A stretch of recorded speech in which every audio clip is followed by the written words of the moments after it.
Hello students, মই তোমালোকৰ Sourav sir আশা কৰো তোমালোকে সবে ভালে আছা and I welcome you all to the official YouTube channel of Euphoria Academy. আজি বাৰু মোৰ কাৰণে এটা চ্যালেঞ্জ বুলি ক'ব পাৰো obviously অকল আজিৰ কাৰণে নহয় নেক্সট বস্তুখিনি চলি থাকিব চ্যালেঞ্জ এই কাৰণে কৈ আছো বিকজ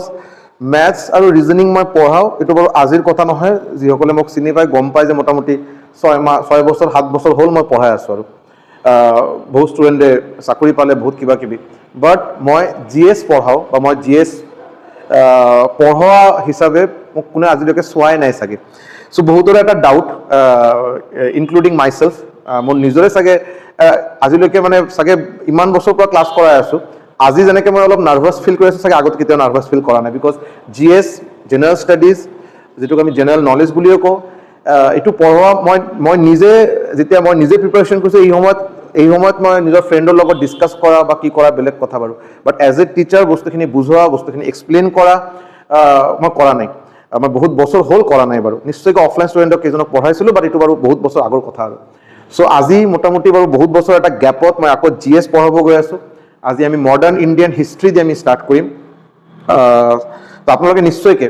অবভিয়াছলি বাকি সেশনত আপোনালোকে নিশ্চয়কৈ কমেন্ট কৰে মোক জনায় যে ভাল লাগে বা কি আৰু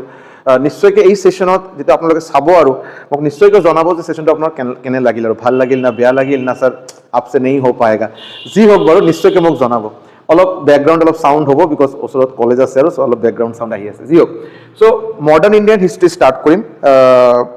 খালি এটা ৰিকুৱেষ্ট আৰু যদি মোক কোনেও মোক এইটো যদি কয় যে স্যাৰ আপুনি যেতিয়া ক্লাছ কৰে আপোনাৰ কেনেকৈ ষ্ট্ৰেটেজি কি থাকে বা কি থাকে মই কিন্তু কোনো পিপিটি লৈ অহা নাই যেনেকৈ মই ম্যাথছ বা ৰিজনিং মই যেতিয়া কৰাই আছো আপোনালোকক মই কিন্তু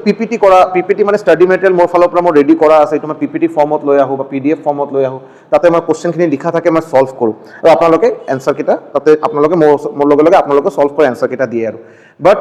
আমাৰ যেটো জিএছ মই যেটো পঢ়াম মই নিজে যেতিয়া পঢ়িছিলো হেতুৰ লগত মই মিল খাই পিনে কথাখিনি কৈ আছো মই কিন্তু পিপিটি লৈ আহিম বাৰু মানে এনেকা নহয় মই পিপিটি নকৰাও বা পিপিটি পৰা ক্লাसेছ নকৰাও বাট সিলেক্টিভ আৰু 50% অফ দ্য টপিক হ'ব যেটো মই পিপিটি মানে পিপিটি লৈ বস্তুখিনি বুজাম আৰু 50% অফ দ্য টপিক থাকিব যেটো মই জাস্ট নৰ্মাল হোৱাইট বোৰ্ডত নৰ্মাল মই লিখি বস্তুখিনি মই বুজাওটো মই অলপ প্ৰেফাৰ কৰিম আৰু মডাৰ্ণ ইণ্ডিয়ান হিষ্ট্ৰীটো বাৰু মই অলপ ষ্টাৰ্টিঙৰ বস্তুখিনি মই অলপ নিজে লিখি পিনে বস্তুখিনি বুজোৱাটো বেছি ইণ্টাৰেষ্টিং আৰু বেছি এনগেজিং বুলি ভাবো খালি কথা মোক এতিয়া পৰা যদি মই ষ্টাৰ্ট কৰোঁ যদি আপোনালোকে 15 মিনিট বা 20 মিনিট মোৰ লগতে ভিডিঅ'টো চাই ভিডিঅ'টো বাৰু অলপ দীঘলীয়া হ'ব চাগে 1 ঘণ্টামান যাব পাৰে বাৰু বাট আপোনালোকে যদি ফাৰ্ষ্ট 15-20 মিনিট মোৰ লগত থাকে মোৰ বাৰু গ্যাৰান্টি যে আপোনালোকে এটো এৰি পিনে ওলাব নোৱাৰে আপোনালোকে থাকিবই আৰু মোৰ লগত চাবই আৰু বিকজ মই নিজে ক্লাছ কৰা নাই বহুত বছৰ বা নিজে পঢ়ি আছো বা কন্টিনিউ মই নিজক আপডেট ৰাখাৰ কাৰণে জিএস পঢ়ি থাকো আৰু বস্তুখিনি মই এনেকে নহয় যে স্যার आप 7 साल हो गया आपका रेल का नौकरी किया हुआ तब आप पढ़े थे जीएस आज जीएस बहुत चेंज हो गया डेलीवरी जैसे टीचर करता है बहुत अलग हो गया तो আপনি ম্যাথছ কৰিব নোৱাৰে এনেকে নহয় বাৰু আপোনালোকে অলপ বেছি কোৱা নাই বাৰু কমপ্লিট ভিডিঅ' আপোনাৰ দেখাৰ প্ৰয়োজন নাই খালি 15 পৰা 20 মিনিট আপোনালোকে মোৰ লগত থাকক যদি আপোনালোকক বেয়া লাগে ওলাই যাব যদি ভাল লাগে মই গ্যাৰান্টি দিছো আপুনি ওলাব নোৱাৰে আপোনালোকে খালি ৰিকুৱেষ্ট থাকিল আপোনালোকে এটা কপি আৰু পেন নোট কপি আৰু পেন লৈ বহক বিকজ মই বস্তুখিনি মই লিখি থাকিম ষ্টৰিখিনি কৈ থাকিম because history is all about story যিমান টিচাৰে যিমান ভালকে ষ্টৰিখিনি ষ্টুডেণ্টক বুজাব পাৰে ষ্টুডেণ্টে ইমান ভাল পায় আৰু modern Indian history the most important বহুতে মোক ক'ব পাৰে বা এইটো এটা কোৱেশ্চন হ'ব পাৰে স্যাৰ এনচিয়েন্ট ইণ্ডিয়ান হিষ্ট্ৰী কৰাব লাগিছিল ইয়াৰ পিছত মেডিয়েভেল ইয়াৰ পিছত মডাৰ্ণ আপুনি ডাইৰেক্ট মডাৰ্ণত কিয় গ'লে because modern Indian history is the most engaging one year পৰা কোৱেশ্চন আটাইতকৈ বেছি কোৱেশ্চন মডাৰ্ণ ইণ্ডিয়ান হিষ্ট্ৰীৰ পৰা আহে যদি মই কমপ্লিট হিষ্ট্ৰীৰ কথা কওঁ আৰু এইটো বস্তুখিনি ষ্টুডেণ্টে বহুত ৰিলেট কৰিব পাৰে বিকজ আমি মহাত্মা গান্ধীক ফটো আমি চাইছো বা আমি জৱাহৰলাল নেহৰুক চিনি পাওঁ বা আমি নেতাজী সুভাষ চন্দ্ৰ বসুক চিনি পাওঁ চ' ৰিলেট কৰাটো অলপ চিনি পাওঁ ইন দ্য চেঞ্চ মানে তেখেতলোকৰ বহুত ষ্টৰি আমি শুনিছো আমাৰ নিজৰ গাৰ্জেনৰ পৰা পেৰেণ্টছৰ পৰা টিচাৰৰ পৰা হয়নে চ' এইটো ৰিলেট কৰা অলপ ইজি আৰু চ' মডাৰ্ণ ইণ্ডিয়ান হিষ্ট্ৰী আমি ষ্টাৰ্ট কৰিম আৰু ইয়াৰ পিছত আমি এনচিয়েন্ট মেডিয়েভেল ইণ্ডিয়ান পলিটি গোটেইখিনি আমি লাহে লাহে কৰিম আৰু চ' আপোনালোকে চাই আছে মই কিবা বেলেগ বস্তু লৈ অহাৰ আগতে ৱৰ্ল্ড মেপখিনি লৈ আহিছো চিম্পল এটা ৰিজন হ'ল ৱৰ্ল্ড মেপখিনি আমাৰ এটা চিম্পল কাৰণ হ'ল এইটোৱে যে আপোনালোকে first of all modern Indian history যেতিয়া কোৱা হয় টাইমটো হ'ল 1498 পৰা আমাৰ কিমানলৈকে হয় এইটো বাৰু 1498 পৰা আমি বাৰু 1947 লৈকে ডিসকাস কৰিম আমাৰ মডাৰ্ণ ইণ্ডিয়ান হিষ্ট্ৰী 1498 পৰা 1947 লৈকে ডিসকাস কৰিম বহুত ভাল টিচাৰ তেখেতসকলে এইটো 1857 পৰা 1947 লৈকে কৰায় মানে from the sepoy mutiny to the আমাৰ ইণ্ডিপেণ্ডেন্স ৱাৰ বা ইণ্ডিপেণ্ডেন্স আমি যে ইণ্ডিপেণ্ডেণ্ট পালো 1947 তেতিয়ালৈকে কৰায় বাট মই 1498 পৰা 1947 লৈকে কৰাম এডভেন্ট অফ দ্য ইউৰোপিয়ানছে আমাৰ ইণ্ডিয়াত যে আহিছিল কেনেকে আহিছিল কোনে ফাৰ্ষ্ট আহিছিল কেনেকে হ'ল বস্তুখিনি আমি এনেকে বস্তুখিনি কৰাম আৰু ঠিক আছে so our modern Indian history যেটা আমি ডিসকাস কৰিম দ্যাট উইল বি 1498 পৰা 1947 ফাৰ্ষ্ট এটা আমি সবে গম পাও মোটামুটি যে Portuguese was the first European. Europe continental pora. আমি সবে গম পাও পর্তুগিজ আহিছিল ড্যানিশ আহিছিল ডাচ আহিছিল ব্রিটিশ আহিছিল হয়নে ফ্রেঞ্চ আহিছিল মেইনলি পাঁচটা আৰু যদি তোমাক কোনোবা সাপোজ চাৰিটা অপশন দিয়ে আমাক যদি কোৱা হয় যে ইয়াৰ পৰা কোন ইউৰোপিয়ান আহা নাই বা কোন ইউৰোপ কান্ট্ৰি আহা নাই আৰু এই পাঁচটা কান্ট্ৰি আহিছিল এই পাঁচটা কান্ট্ৰিৰ বাহিৰত যদি কোনোবা থাকে এটা আমি ক্যান্সেল কৰিলে হ'ল আৰু এটা আমি পিক কৰিলে হ'ল পাঁচটা কান্ট্ৰি কি আৰু এবাৰ কৈ আছো পৰ্তুগিজ মানে পৰ্তুগালৰ পৰা ডাচ ড্যানিশ ঠিক আছে ডাচ হল নেদারল্যান্ড যেটা আমি হল্যান্ড বলিও জানো ডাচ নেদারল্যান্ড কান্ট্রি বা হল্যান্ড কান্ট্রি ড্যানিশ মানে ডেনমার্ক ইয়ার পিছত আমাৰ ব্ৰিটিশ মানে আমাৰ গ্ৰেট ব্ৰিটেন আৰু ফ্ৰান্সৰ পৰা আহিছিল সো এই পাঁচটা কান্ট্ৰি পাঁচটা ইউৰোপিয়ান কান্ট্ৰি কিন্তু আমাৰ ইয়াতে ইন্ডিয়ান লাহে লাহেকে মানে বেলেগ ইয়াৰত এক্সপেডিশন ইনভেট কৰিছিল আৰু ঠিক আছে ওকে এতিয়া মই এই ওয়ার্ল্ড ম্যাপটো কিয় খোলা আছে ভালকে চাব মানে বিকজ আমি সবে গম পাওঁ পর্তুগাল হল ফার্স্ট কান্ট্রি আছে যে আমার ইন্ডিয়াত আহিছিল ফার্স্ট ইউরোপিয়ান কান্ট্রি আৰু পৰ্তুগালটো কোত হয় গম পোৱা নে ফাৰ্স্ট অফ অল এইটো আমাৰ ইন্ডিয়া ইয়াতে হল আমাৰ India this is our India ठीक है ये हम लोग का इंडिया है और पोर्तुगाल और स्पेन इधर है देखिए ये है आधा है पोर्तुगाल आधा है स्पेन याते आपका पोर्तुगाल और स्पेन याते আছে पोर्तुगाल और स्पेन याते হল इंडिया ठीक আছে সো পর্তুগাল আর স্পেন যেতিয়া আহিল বাৰু পৰ্তুগালৰ পৰা যেতিয়া আমি সবে গম পাওঁ ভাস্কো ডা গামা আহিছিল আমি লাহে লাহে ডিসকাস কৰিম বাৰু মই ৰাস্তাটো দেখাও কাৰণ কোন ৰাস্তা দি আহিছিল আৰু আহিছিল বাৰু এই ৰাস্তা দি এনেকে এটো বাৰু আমাৰ আটলান্টিক ওশেন এতে আটলান্টিক ওশেনৰ পৰা এটা কোশ্চেন আহে কিন্তু আমি গম পাওঁ এটো হল বাৰু পেসিফিক ওশেন হয় না নৰ্থ পেসিফিক সাউথ পেসিফিক মানে বিকজ এটা গ্লোব হয় আৰু কমপ্লিট এটা সাৰ্কুলাৰই হয় এটো বাৰু পেসিফিক ওশেন এই মাজত আছে আটলান্টিক ওশেন এটো north Atlantic south Atlantic north কে বিকজ নর্দার্ন হেমিস্ফিয়ারত সাউথ আটলান্টিক বিকজ সাউদার্ন হেমিস্ফিয়ারত তো এই যে আটলান্টিক ওশেনে দি ইয়াতে সোয়া সাউথ আফ্রিকা আছে সাউথ আফ্রিকা বস্তুখিনি চাগে অলপ জুম কৰিলে ভাল আছিল জুম কৰিলে বস্তুখিনি ইমান ক্লিয়াৰ হোৱা নাই কাৰণ মই জুম কৰা নাই বাৰু ইয়াতে হল পৰ্তুগাল আৰু স্পেন ইয়াতে বাৰু সাউথ আফ্ৰিকা আছে এই সাউথ আফ্ৰিকা দি ইয়াতে খুমাই পিনে ইয়াতে বাৰু ইন্ডিয়াত আহিছিল এই ৰাস্তা দি ইন্ডিয়াত আহিছিল ইয়াৰ পৰা যেটো কোশ্চেন আহে কোশ্চেন হল যে এই যে সাউথ আফ্ৰিকাৰ যেটো একদম টিপ আমাৰ যেটো ইন্ডিয়াৰ যেটো টিপ একদম সাউদাৰ্ন মোস্ট পয়েন্ট আমি গম পাওঁ সাউদাৰ্ন মোস্ট পয়েন্ট কি কোৱা হয় ইন্দিৰা পয়েন্ট কোৱা হয় না বা পিগমেলিয়ান পয়েন্ট বুলি কয় এটা পিছত বাৰু হিষ্ট্ৰীত চাম বাৰু জিও এই যে সাউথ আফ্ৰিকাৰ যেটো টিপ মানে যি একদম মানে সাউথ আফ্ৰিকাৰ যেটো একদম মাথা আৰু এটো কি কোৱা হয় কেপ অফ গুড হোপ এটো কোৱা হয় কেপ অফ গুড হোপ এই নামখিনি কিন্তু বহুত ইম্পর্টেন্ট এই নামখিনি কিন্তু এক্সামত বহুবার এই নামে দি কোশ্চেন আহিছে বাৰু কেপ অফ গুড হোপ যেটো সাউথ আফ্ৰিকা একেবাৰে টিপ হয় আৰু ইয়া দি আমাৰ এই ৰাস্তাটো দি আমাৰ ফাৰ্স্ট যেটো আমাৰ ফাৰ্স্ট আমাৰ যে ভাস্কো ডা গামা আছিল তেখেতে এই ৰাস্তা ফলো কৰি আমাৰ ইন্ডিয়াত আহিছিল ঠিক আছে ইয়াতে আৰু এটা ইম্পৰ্টেন্ট কথা আছে যে পৰ্তুগালে এইফালে কিয় আহিল পৰ্তুগালে ইন্ডিয়াত কিয় আহিল এইফালে কিয় যোৱা নাই এইফালে যদি আমি চাবলৈ যাওঁ ইয়াতে বহুত আছে ইউএসএ আছিল কানাডা আছিল বহুত কিবা কিবি আছিল হয়নে প্যারাগুয়ে ব্রাজিল পেৰু আমাৰ ইয়াতে কি হল স্পেন আৰু পৰ্তুগাল ভালকে এটা স্টোৰি শুনাই বহুত ধুনীয়া এটা স্টোৰি স্পেন আৰু পৰ্তুগাল নেইবাৰিং কান্ট্ৰি মানে আমাৰ ইন্ডিয়া পাকিস্তান ইন্ডিয়া বাংলাদেশ আৰু এটা বস্তু আপোনালোকে চাব কাজিয়া ব্যাটেল যুদ্ধ সদায় নেইবাৰিং কান্ট্ৰিৰ লগতে হয় আমাৰ লগত আপুনি আমাৰ ইন্ডিয়াৰ লগত একেবাৰে ওপেন যুদ্ধ ইউএসএৰ লগত ৰাছিয়াৰ লগত হওয়া বুলি কিন্তু নিদিও নো ডাউট এটা ডিপ্লোমেটিক ইস্যুজ হ'ব পাৰে বেলেগ কথা বাট কাজিয়া একদম ব্যাটেল আৰু যুদ্ধ লাগিবই আৰু এনেকা অৱস্থা এটো ইন্ডিয়া পাকিস্তানে হয় ইন্ডিয়া বাংলাদেশে হয় ইন্ডিয়া চাইনা হয় কিয় বিকজ এইবিলাক নেইবারিং কান্ট্রিজ সো সদায় কাজিয়া হৈছে এইবিলাক নেইবারিং কান্ট্ৰিজৰ লগতে হয় সিমিলাৰলি স্পেন আৰু পৰ্তুগাল এই দুটা নেইবাৰিং কান্ট্ৰিজ হয় আৰু এই দুটা কান্ট্ৰিজৰ মাজত কাজিয়া আছিল যে কোনে কোন পোৰ্শনখিনি চাব মানে তেখেতসকলে ভাবিছিল যে কমপ্লিট ওয়াৰ্ল্ডটো তেখেতসকলৰ আৰু স্পেন আৰু পৰ্তুগাল ভাবিছিল ये पूरा दुनिया हम लोग का है আপুনিচ ভগৱান है সো তেখেতসকলে ভাবিছিল যে কমপ্লিট দুনিয়াটো আমাৰে বাৰু আমি এতে ইনভেট কৰিম এতিয়া কথা কোনে কোন সাইডত যাব তেতিয়া এটা ট্ৰিটি সাইন কৰা হৈছিল ট্ৰিটি অফ টৰ্ডেসিলাস আমি লিখি দিম বাৰু মই লিখি দিম বাৰু এইটো বোৰ্ডত ট্ৰিটি অফ টৰ্ডেসিলাস নহলে ইয়াতে লিখি দিও বাৰু ট্ৰিটি অফ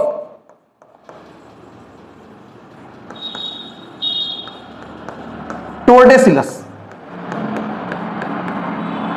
এই একটা ট্ৰিটি একটা সাইন কৰা হৈছিল স্পেন আৰু পৰ্তুগালৰ মাজত ইয়াতে কি ইয়াতে ফাইনাল ডিসিশন কি লোৱা হৈছিল ডিসিশন লোৱা হৈছিল যে কমপ্লিট আমাৰ যেটো ওয়াৰ্ল্ড এই ওয়াৰ্ল্ড এই পৃথিবীক দুটা ভাগত ভাগ কৰা হ'ল ইষ্ট আৰু ওয়েস্ট এটো হ'ল west this is the west and this is the east এটো বাৰু ইষ্ট আমাৰ ইন্ডিয়া পৰ্তুগাল আৰু স্পেনৰ ইষ্টত আহিল এই কাৰণে ডিসিশন লোৱা হৈছিল যে পৰ্তুগালে ইষ্ট সাইডৰ যিমানখিনি বস্তু যিমানকেইটা কান্ট্ৰি আছে গোটেইকেইটা মানে রাইট পাই গল অথরিটি পাই গল ইনভেট করার এক্সপেডিশন করার বস্তুখিনি স্টাডি করার কোনে পর্তুগালে চাব ইষ্ট আর স্পেনে চাব ওয়েস্ট এই কারণে তোমালোকে যদি ওয়ার্ল্ড হিস্ট্রি যদি কেতিয়াবা পড়া তোমালোকে নিশ্চয় পাবা যে স্পেন কিন্তু এই সাইডত আহিছিল ইউএসএ এইফালে কিন্তু আমাৰ স্পেন আহিছিল যি হোক বাৰু পিছৰ কথা তো ট্ৰিটিৰ নাম হ'ল ট্ৰিটি অফ টৰ্ডেছিলাছ আৰু এই ট্ৰিটি অফ টৰ্ডেছিলাছে ডিসাইড কৰা হৈছিল যে পৰ্তুগালে স্পেন পৰ্তুগালৰ পৰা ইষ্ট সাইডত যিমান কেইটা কান্ট্ৰি আছে ইনক্লুডিং ইন্ডিয়া হেতু কিন্তু অথৰিটি পালে আমাৰ এক্সপেডিশন করার ইনভেট করার কোনে পর্তুগালে ক্লিয়ার হল আমার পাই আপনার দুটা বস্তু মনে treaty of Tordesillas important word আর Cape of Good Hope South Africa যেটো পিন পয়েন্ট একদম যেটো মাথা আর যে মাথা দি বস্তুখিনি রাস্তাটো ওলাই গৈছিল এই রাস্তাটো এনে এই কেপ অফ গুড হোপে দি গৈ পিনে ইন্ডিয়াত গৈছিল এটো Cape of Good Hope clear এতিয়া আমি আহো আমাৰ টপিকত আহিম বাৰু মডাৰ্ন ইন্ডিয়ান হিস্ট্ৰি আজি আমাৰ টপিক মডাৰ্ন ইন্ডিয়ান হিস্ট্ৰি যেটা আমি কম আপোনালোকে প্লিজ কাইন্ডলি অলপ নোট কৰি থাকিব মোৰ লগত ঠিক আছে টাইমটো আমি কি লোৱা হ'ব বাৰু 1498 টু 1947 এতিয়া কথা হল যে सर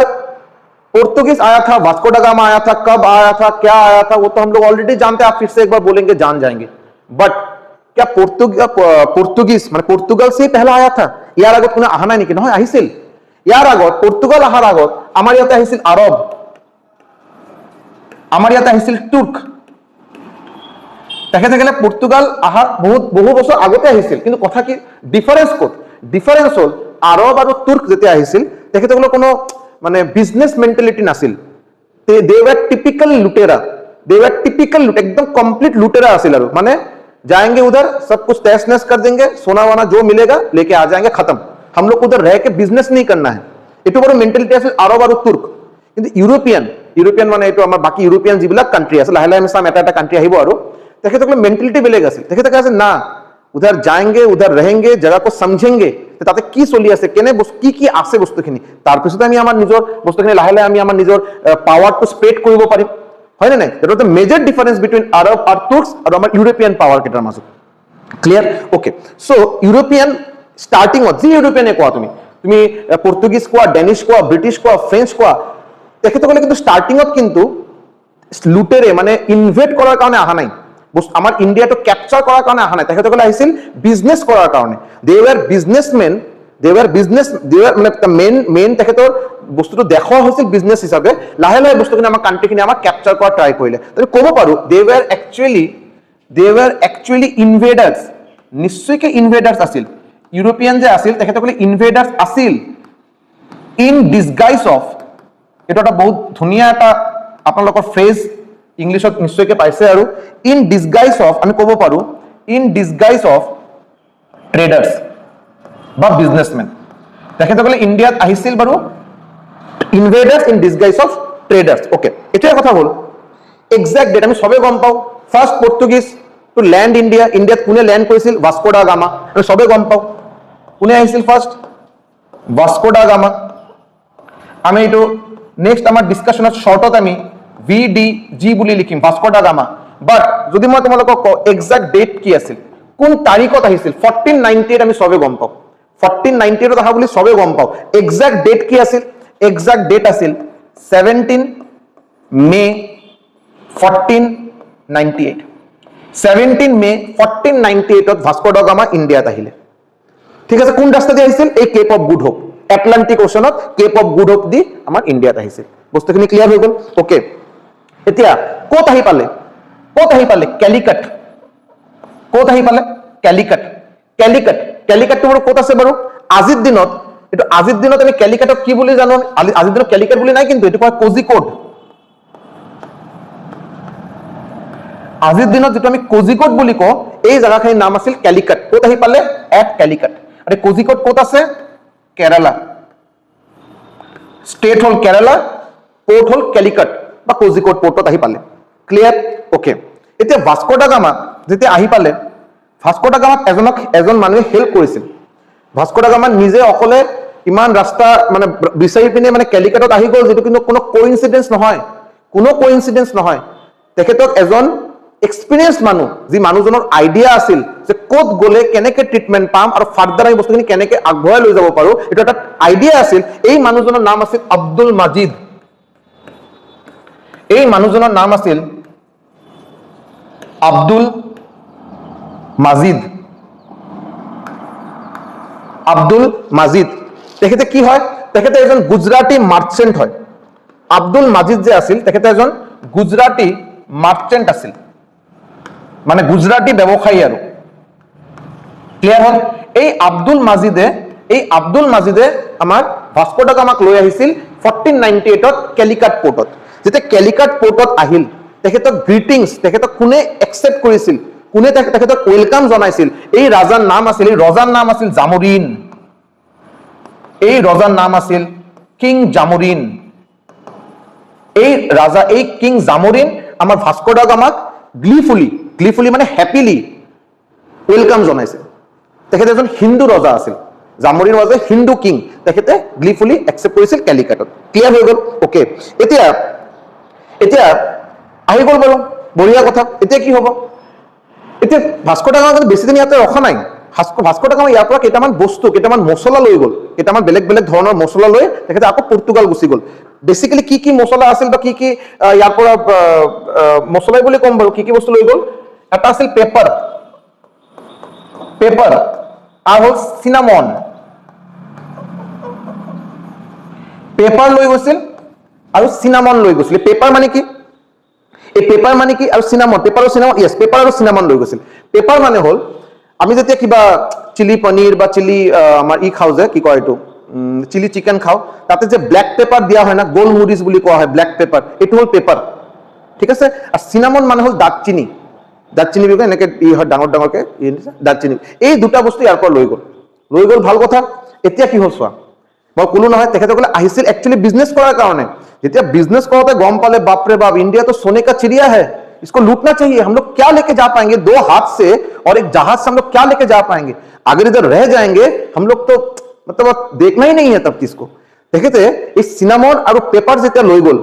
তাতে 600 টাইমছ প্ৰফিটত পৰ্তুগাল মাৰ্কেটত সেল কৰিলে। বস্তুখিনি গম পোৱা নে? পৰ্তুগাল মাৰ্কেটত সেল কৰিলে 600 টাইমছ প্ৰফিট,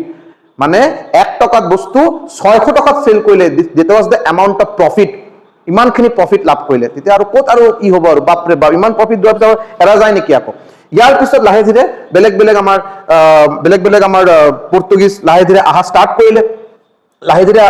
কৰিলে। নেক্সট কি হ'ল 1502। নেক্সট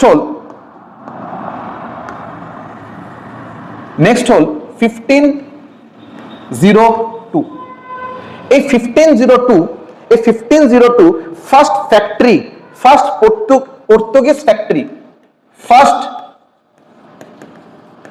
পর্তুগিজ ফ্যাক্টরি স্টাবলিশ করা হল। কোচিন।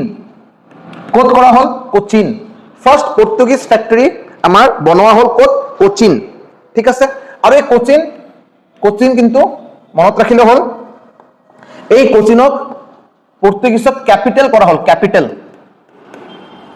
রাজধানী। পর্তুগিজত ক্যাপিটাল বনাই দিলে কাক? কোচিনক বনাই দিলে। এই কোচিন আজিৰ ডেটত ইয়াক কি কোৱা হয়? কোচি বুলি কোৱা হয়, কোচি। এই কোচিন হল বাৰু আজিৰ ডেটত কোচি। কেতিয়া বনোৱা হল? 1502 এক্সামত কিন্তু আহে। So when was the first Portuguese factory established in India? প্রথম পর্তুগিজ ফ্যাক্টরি ইন্ডিয়াত কেতিয়া এস্টাবলিশ করা হয়েছিল আর ক'ত এস্টাবলিশ করা হয়েছিল? 1502 কোচি, ইয়া কোচিনত এস্টাবলিশ করা হয়েছিল। ঠিক আছে? এই সময়ত ফার্স্ট পর্তুগিজ গভর্নর কোন আছিল? ফার্স্ট পর্তুগিজ গভর্নর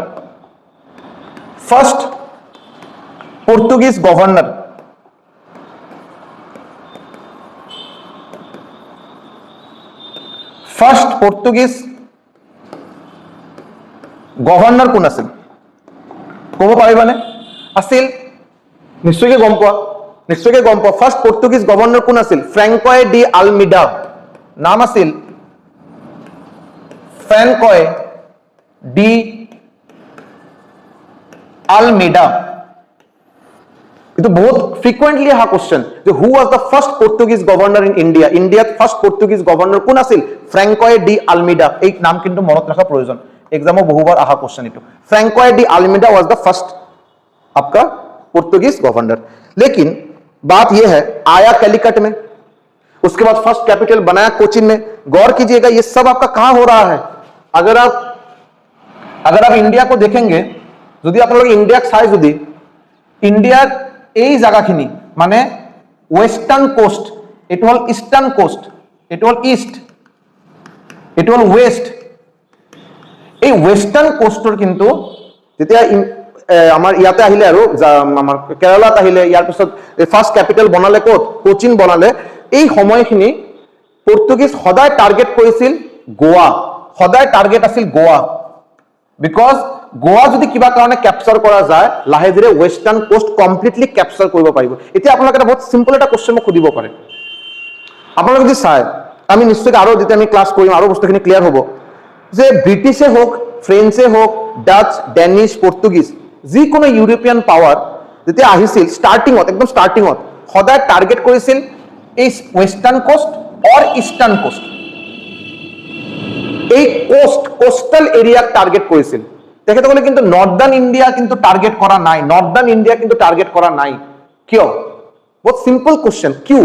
वो लोग कोस्टल एरिया क्यों देख रहे थे? समंदर के पास इंडियन ओशन है, इधर इंडियन ओशन के पास ही क्यों टार्गेट कर रहे थे? वो लोग नॉर्दर्न इंडिया क्यों नहीं गए? बिकॉज এই পার্টিকুলার সময়ত যেতিয়া ইউৰোপিয়ান পাৱাৰ লাহে লাহে ইণ্ডিয়াত আহা ষ্টাৰ্ট হৈছিল, এই সময়ত কমপ্লিট ট্ৰেড, কমপ্লিট যেটো বিজনেছ, এইটো হোৱা আছিল কিন্তু ভায়া ওশেন, পানীয়েদি হোৱা আছিল। তেতিয়া কোনো ৰাস্তা ল্যান্ডৰ ৰুট নাছিল, আছিল বাৰু ইয়াৰ আগত এটা সিল্ক ৰুট বুলি আছিল, আপোনাৰ এইটো বাৰু সিল্ক ৰুট বুলি কোৱা হয়। চাইনাৰ পৰা এইটো ৰোম লৈকে যোৱা আছিল, চাইনাৰ পৰা ইণ্ডিয়া হৈ ইণ্ডিয়াৰ ওপৰেদি এনেকে ৰোম লৈকে, ইয়াতে ইণ্ডিয়া, ইয়াতে চাইনা, ইয়াৰ পৰা ৰোমলৈকে যোৱা আছিল, সিল্ক ৰুট আছিল। অটোমেন এম্পায়াৰ বুলি এটা আহিল, অটোমেন এম্পায়াৰ। এই অটোমেন এম্পায়াৰ অহাৰ পিছত এই ৰাস্তাটো বন্ধ কৰি দিয়া হ'ল, বন্ধ কৰি দিলে,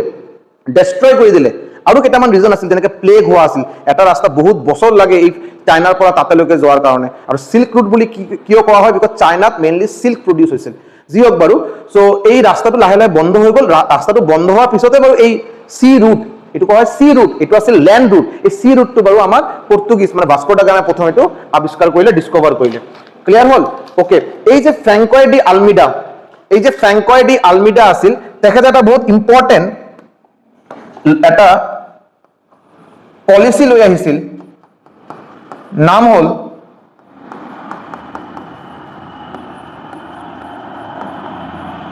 ব্লু वाटर पॉलिसी।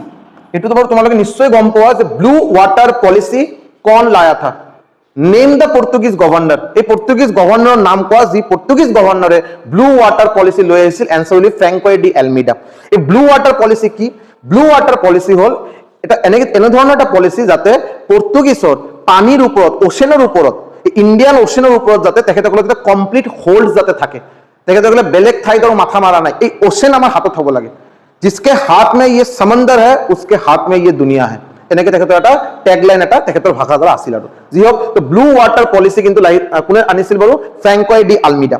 ঠিক আছে, ওকে। এতিয়া মই যেটো কলো যে সদায় টাৰ্গেট কি আছিল? গোৱা, সদায় টাৰ্গেট আছিল গোৱা। আৰু এই সময়ত, যি সময়ত এই বস্তুখিনি চলি আছিল, আৰু এই সময়ত গোৱা ওয়াজ ৰুলড বাই, গোৱা কোনে ৰুল কৰিছিল গম পোৱা নে? গোৱা ওয়াজ ৰুলড বাই বিজাপুৰ কিংডম, বিজাপুৰ কিংডম। ঠিক আছে, তোমালোকে অলপ নিজৰ ভাষাত বস্তুখিনি লিখি থাকা, ইংলিছতে হোক, অসমীয়াত হোক, বাংলাত হোক, হিন্দীত হোক, অলপ বস্তুখিনি লিখি থাকা। মই কি কৈ আছো একদম সিকুৱেন্সিয়ালি কৈ আছো, মই ক্ৰনলজিক্যালি বস্তুখিনি কম বাৰু। কমপ্লিট ইণ্ডিয়ান হিষ্ট্ৰী, মডাৰ্ণ কক, মেডিয়েভেল কোৱা বা আমাৰ এনচিয়েন্ট কোৱা, মই ক্ৰনলজিক্যালি টাইম লাহে লাহে লাহে লাহে মই আগবাঢ়ি যাম। মই এনেকে ইয়াৰ পৰা তাতে, তাৰ পৰা এনেকে নকৰো বাৰু, কমপ্লিট একদম সিস্টেমেটিক্যালি যাম, ক্ৰনলজিক্যালি যাম। ঠিক আছে, ওকে। বিজাপুৰ কিংডম এই সময়ত, যি সময় এই গোৱাৰ এটা গোৱা এতিয়া ক্যাপচাৰ কৰিব লাগে, ইফালে আমাৰ ক্যাপিটেল কোচিন হৈ গৈছে, কিন্তু সদায় এটা টাৰ্গেট আছিল পৰ্তুগিজৰ গোৱা। এই সময়ত গোৱা ওয়াজ দেন ৰুলড বাই বিজাপুৰ কিংডম। এতিয়া বিজাপুৰ কিংডমক কেনেকে বস্তুখিনি ই কৰিব, কেনেকে বিজাপুৰ কিংডমৰ কেনেকে ল'ব পাৰে? আৰু এই সময়ত এজন 1510, মনত ৰাখিবা ইয়াৰটো মনত ৰাখিবা, 1510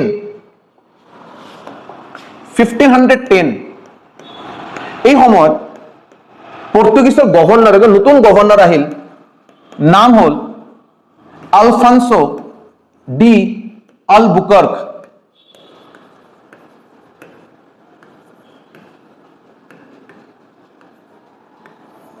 ALBUQUERQUE আল-বুকাৰ্কি বা আল-বুকাৰ্ক বুলি ক'ব পাৰা আল-বুকাৰ্ক এই 1510ত আলফানসো ডি আল-বুকাৰ্ক হৈ গ'ল গভৰ্ণৰ এতিয়া এই 1510ত এই আলফানসো ডি আল-বুকাৰ্ক গোৱা ক্যাপচাৰ কৰিলে কেনেকৈ ক্যাপচাৰ কৰিলে দুটা থিওৰি আছে ইয়াতে দুটা থিওৰি আছে অলপ ভালকে শুনা বহুত কিতাবত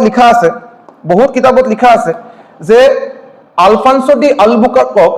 কৃষ্ণদেৱ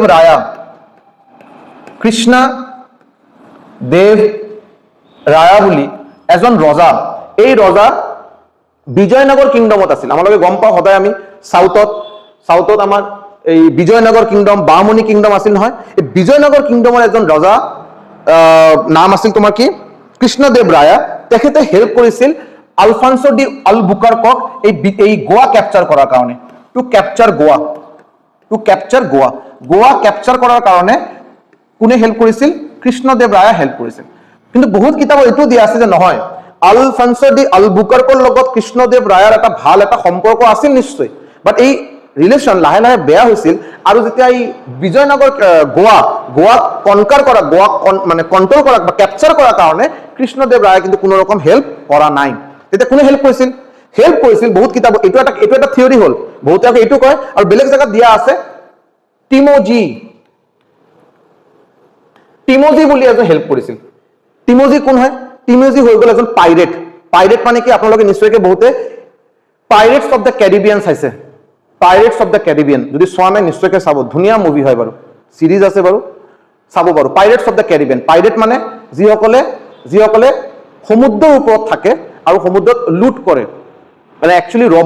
ৰবাৰী কৰে একচুৱেলি ডকাইত আৰু কিন্তু সমুদ্ৰৰ ডকাইত আৰু তেখেতক কয় পাইৰেট এই টিমোজি বুলি এজন পাইৰেট আছিল এই পাইৰেটৰ আন্ডাৰত কিন্তু মোটামুটি বহুত কেইজন মানুহ আছিল মোটামুটি 5000ৰ বেছি মানুহ আছিল তেখেতৰ 1000ৰ পৰা 1500 মানুহ তেখেতৰ আছিল এই টিমোজিৰ হেল্প লৈ আলফানসো ডি আল-বুকাৰ্ক গোৱা ক্যাপচাৰ কৰিছিল ফ্ৰম বিজাপুৰ কিংডম ঠিক আছে অপশনত যদি টিমোজি না থাকে অপশনত যদি কৃষ্ণদেৱ ৰায়া থাকে আপুনি কৃষ্ণদেৱ ৰায়া টিক কৰিব আৰু যদি টিমোজি থাকে টিমোজি টিক কৰিব দুটা একেলগে নাথাকে এইটো আপুনি নিশ্চিন্ত থাকক ক্লিয়াৰ হৈ গ'ল কথাখিনি এতিয়া 1510ত গোৱা ওয়াজ ক্যাপচাৰ্ড এই কোশ্চেনটো বাৰু এবাৰ দুবাৰ নহয় বহুবাৰ আহিছে যে পৰ্তুগিজ গোৱা কোন ইয়াৰত ক্যাপচাৰ কৰিছিল when was goa captured by portuguese answer will be 1510 কোনে ক্যাপচাৰ কৰিছিল আলফানসো ডি আল-বুকাৰ্ক কোনে হেল্প কৰিছিল টিমোজি হেল্প কৰিছিল টিমোজি কোন আছিল এজন পাইৰেট আছিল বস্তুখিনি ক্লিয়াৰ হৈ গ'ল ওকে বহুত আকৌ এইটো কনফিউজন থাকে কোন পৰ্তুগিজ গভৰ্ণৰে এইটো ক্যাপচাৰ কৰিছিল ফ্ৰাংকো ডি আলমিডা নহয় ফ্ৰাংকো ডি আলমিডা অলৰেডি ওলাই গ'ল আৰু তেতিয়া চিনত আহি গৈছে আলফানসো ডি আল-বুকাৰ্ক তেখেতে ক্যাপচাৰ কৰিছে নাম কেইটা অলপ আমাৰ নিচিনা নহয় আৰু অলপ কষ্ট হ'ব আৰু এবাৰ দুবাৰ লিখিলে বস্তুখিনি মনত থাকি যাব কোনো ডাঙৰ কথা নহয় আলফানসো ডি আল-বুকাৰ্ক আৰু এটা বহুত ইম্পৰ্টেণ্ট বহুত ভাল এটা কাম কৰিছিল মই ভাল বুলি কৈ আছো নিশ্চয়কৈ ভাল এটা কাম কৰিছে এইটো হ'ল সতী প্ৰথা আমাৰ যে এইটো সতী প্ৰেক্টিছ চলি আছিল সতী প্ৰথা যিটো চলি আছিল আমাৰ হয়নে সতী প্ৰথা যিটো চলি আছে এইটো কিন্তু তেখেতে বন্ধ কৰিছিল তেখেতে নিজৰ যিমানখিনি জায়গা তেখেতে কন্ট্ৰোল কৰিছিল মানে গোৱা ইফালে আগতে কোচিন আছিল এই জায়গাখিনিত কিন্তু কি কম যে সতী প্ৰেক্টিছ কিন্তু বেন কৰিছিল কোনে বেন কৰিছিল আলফানসো ডি আল-বুকাৰ্ক ভেৰি ইম্পৰ্টেণ্ট বস্তুখিনি ক্লিয়াৰ হৈছে না হোৱা নাই কোৱাচোন বাৰু ক্লিয়াৰ হৈছে না হোৱা নাই ওকে এতিয়া ইয়াতে এটা কনফিউজন হয় আকৌ যে স্যাৰ 1510ত গোৱা ক্যাপচাৰ হৈ গ'ল এতিয়া এক্সামত আহে যে গোৱা পৰ্তুগিজৰ ক্যাপিটেল হৈছিল আগতে ক্যাপিটেল কোন আছিল কোচিন এতিয়া কোচিনৰ পৰা গোৱা ক্যাপিটেল ট্ৰান্সফাৰ কৰা হৈছিল এটা আমি চাম যেনেকৈ আমাৰ 1911ত আমাৰ ক্যাপিটেল নিউ দিল্লী হৈছিল তাৰ আগত আমাৰ ক্যাপিটেল আছিল কেলকাতা বুলি কৈছে আজিৰ দিনত কলকাতা এই সময়ত কেলকাতা বুলি আছিল এইকাৰণে কেলকাতা বুলি ক'লো কেলকাতাৰ পৰা দিল্লী ট্ৰান্সফাৰ কৰা হ'ল 1911 ব্ৰিটিছ যেতিয়া এইটো ট্ৰান্সফাৰ কৰিলে সিমিলাৰলি কোচিনৰ পৰা গোৱা ক্যাপিটেল ট্ৰান্সফাৰ কৰা হৈছিল কোন ইয়াৰত বহুতে আনসাৰ দিয়ে 1510 ৰং আনসাৰ 1510ত গোৱা ক্যাপচাৰ কৰা হৈছিল ক্যাপিটেল বনোৱা হোৱা নাই ক্যাপিটেল বনোৱা হৈছিল 1530 ক্যাপিটেল বনোৱা হৈছিল কোন ইয়াৰত ক্যাপিটেল বনোৱা হৈছিল 1530 লিখি দিয়া 1530 Goa was made capital Goa capital বনাই দিলে কোনে পৰ্তুগিজ এতিয়া 1530 ক্যাপচাৰ কৰাটো 1510 আলফানসো ডি আল-বুকাৰ্ক এতিয়াও গভৰ্ণৰ আছে নে নাই গভৰ্ণৰ চেঞ্জ হৈ গ'ল, গভৰ্ণৰ আছিল গভৰ্ণৰ, পৰ্তুগীজৰ গভৰ্ণৰ কোন আছিল? নিনো ডা কুনহা। এই হল গভৰ্ণৰ, পৰ্তুগীজৰ গভৰ্ণৰ কোন আছিল? গভৰ্ণৰ আছিল নিনো ডা কুনহা।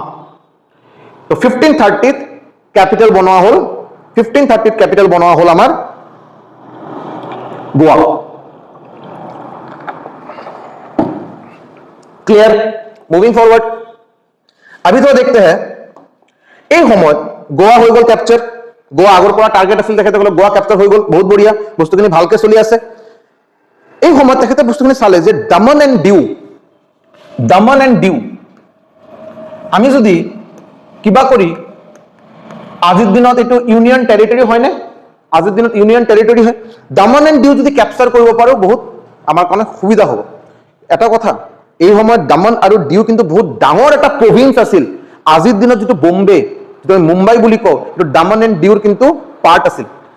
বস্তুখিনি ক্লিয়াৰ? সো এই সময়ত আজিৰ দিনত দামন এন্ড ডিউ যিমানখিনি জায়গা, এই পাৰ্টিকুলাৰ টাইমত দামন এন্ড ডিউ ওয়াজ আ ভেৰি বিগ প্ৰভিন্স, বহুত ডাঙৰ এটা ৰিজন এটা আছিল। সো দামন এন্ড ডিউ কেতিয়া ক্যাপচাৰ কৰা হল? দুটা ইয়াৰ লিখা, 1535 আৰু 1559, 1535 আৰু 1559। 1535 ক্যাপচাৰ কৰা হল ডিউ, ইয়াতে ক্যাপচাৰ কৰা হল, ইয়াতে ক্যাপচাৰ কৰা হল ডিউ, ক্যাপচাৰ কৰা ডিউ। আৰু 1559 ক্যাপচাৰ কৰা হল দামান। এটো কিন্তু এক্সামত আহে আৰু বহুত কম ষ্টুডেন্টে জানে, এটো মই ক'ব পাৰো। এটো বাৰু বহুতে কম ষ্টুডেন্টে এটো চাগে বেলেগ ঠাইত পাইছে আৰু যে ডিউ ক্যাপচাৰ কৰা যে 1535, দামান ক্যাপচাৰ কৰা যে 1559। এই সময়ত পৰ্তুগীজ গভৰ্ণৰ নাম কিন্তু আহে। কিবা এটা ৰিমাৰ্কেবল বস্তু যদি হয়, এই সময়ত গভৰ্ণৰ কোন আছিল? এই সময়ত মানে যেতিয়া আমি ইংলিছ ব্ৰিটিছ পঢ়িতে গভৰ্ণৰ জেনেৰেল আহিব, ভাইসৰয় আহিব, নাম কেইটা কিন্তু জানা কিন্তু বহুত ইম্পৰ্টেন্ট, আমি গোটেইখিনি কভাৰ কৰিম। ইয়াতে তেতিয়া এই সময়ত তোমাৰ সেম গভৰ্ণৰ আছিল, নাম হল নিনো ডা কুনহা। নিনো ডা কুনহা, এই হল গভৰ্ণৰৰ নাম। নিনো ডা কুনহা আছিল গভৰ্ণৰ। 1535 1559 ক্যাপচাৰ কৰা হল, 1535 ডিউ, 1559 দামান ক্যাপচাৰ কৰা হল। বস্তুখিনি ক্লিয়াৰ হৈছে না হোৱা নাই? এতিয়া অলপ সব বস্তুখিনি আকৌ এবাৰ দেখাম যে এইটো আমাৰ ইন্ডিয়াৰ কোস্টাল এৰিয়া। মই আগতে কৈছো যে আমাৰ गोवा तो सिर्फ एक बहाना था, उन लोग को पोर्तुगीज को कैप्चर करना था पूरा वेस्टार्न कोस्ट। इतना जेटा वेस्टार्न कोस्टर कथा हबो, निश्चयকৈ আপোনালোকে এটো জিওগ্ৰাফিত পঢ়িছে বাৰু, যে वेस्टार्न कोस्ट তিনিটা পাৰ্টত ডিভাইড কৰা হয়। वेस्टार्न कोस्ट তিনিটা পাৰ্টত ডিভাইড কৰা হয়। এই জায়গাখিনি কোৱা হয় কোনকান কোষ্ট, কোনকান কোষ্ট, কানাডা কোষ্ট, আর এটা হল কি কোয়া হয়, এটু কোস্ট কি কোয়া হয়? কোরোমন্ডল না মালাবার? এটা কিন্তু বহুত ইম্পর্টেন্ট, এটু কয় মালাবার কোস্ট, মালাবার কোস্ট। তো Konkan coast, Canara coast, Malabar coast, এই তিনটা কোস্টে মিলিয়ে আমার কি হয়? Western coast. এই ওয়েস্টার্ন কোস্ট কমপ্লিট ক্যাপচার করার ইন্টেনশন আছিল পৰ্তুগিজৰ। বস্তুখিনি ক্লিয়াৰ হল? আৰ এইটোৰ কাৰণে দামন এন্ড ডিউ ক্যাপচাৰ কৰা হল, গোয়া ক্যাপিটাল বনোৱা হল, আগতে বাৰু কোচিন আছিল, গোটেইখিনি এই পাৰ্টিকুলাৰ এই কাৰণে হল। এতিয়া কথা হল এই সব বস্তুখিনি, এই গোটেইখিনি বস্তু হৈ আছিল। ये देखिए बेसिकली गैंग्स ऑफ वासीपुर है, ये बेसिकली गैंग्स ऑफ वासीपुर है। अलग अलग पार्टी आएगा, उसमें मारामारी होगा, बैटल होगा। फाइनली जो जीता हुआ था, बहुत सालों तक 200 साल राज के हुए ब्रिटिश, तो ब्रिटिश जो कि इसमें से सबसे ज्यादा पावरफुल थे, वो लोग बाद में आएंगे। लेकिन इस दौरान এই পার্টিকুলার টাইম খিনি 1535 1559 1510 1530 ব্রিটিশ বস্তুখিনি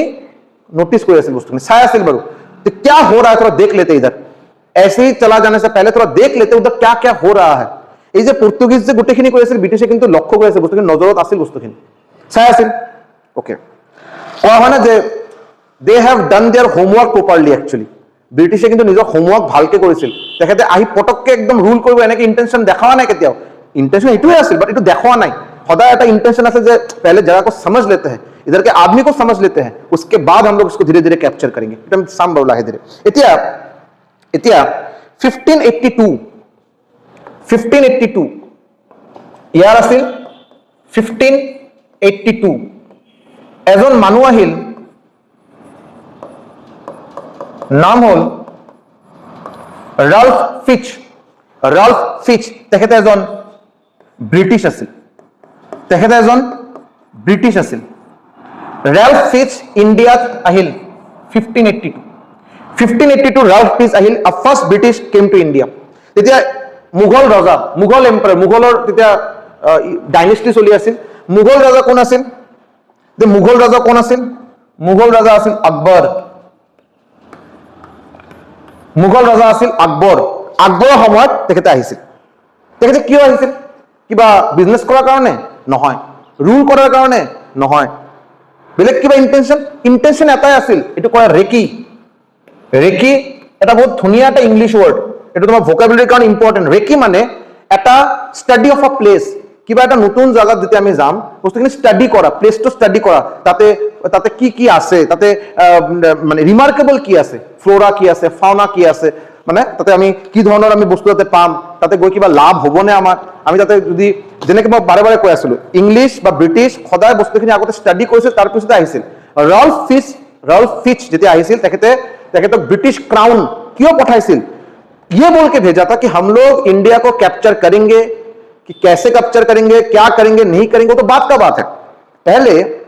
पोर्तुगीज आया है या कोई दूसरा कोई आया है वो लोग आ गए हैं तो हम लोग भी जाएंगे ऐसा कोई नहीं होना चाहिए हम लोग को इंस्टेड हम लोग को क्या होना चाहिए हम लोग जगह को जाएंगे এবাৰ স্টাডি কৰিম বস্তুখিনি ভালকে এবাৰ study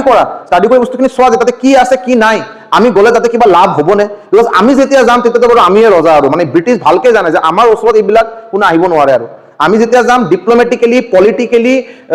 arms ammunition powerful British से जीकिबो बारू ब्रिटिश को ये सब करने से पहले एक जगह को देख के तो आइए